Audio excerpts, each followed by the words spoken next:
It's Darkside Phil's most disappointing games of 2014. Number 9, Sunset Overdrive for the Xbox One. I have to say that of the games on this countdown, this was one that I was really upset about, only being because the game looked pretty interesting a couple years ago when it was previewed at E3. Being a console-exclusive game for Xbox One, this game had the potential to get people out of their doors and actually buying the console.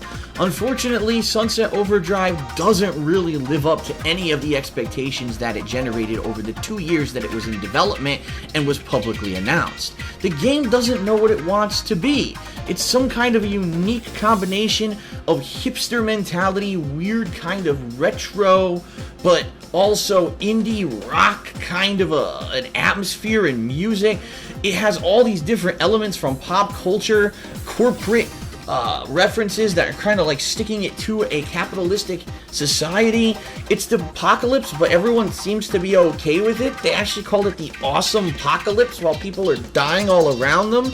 The game doesn't make any sense, and at the same time, it doesn't seem to know what it wants to be. Does it want to be an action platformer? Does it want to be a third-person shooter? Does it want to be a game like Infamous where you're scaling all around the city with different abilities?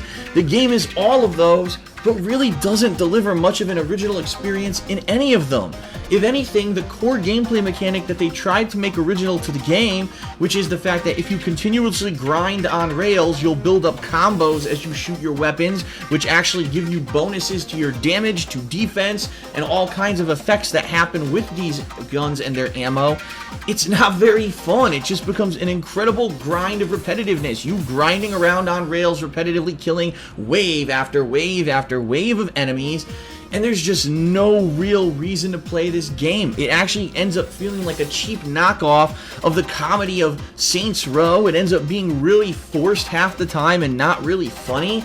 Again, the music, if you don't like this style of music, it gets incredibly grating on you, and it's just not a very good combination. For a game that looked like it had massive promise, very underwhelming. Even though you may get a lot of content out of the game if you do all the side content, after a few hours you're probably going to be saying, when does this end? Because I'm bored. And that's the problem with Sunset Overdrive.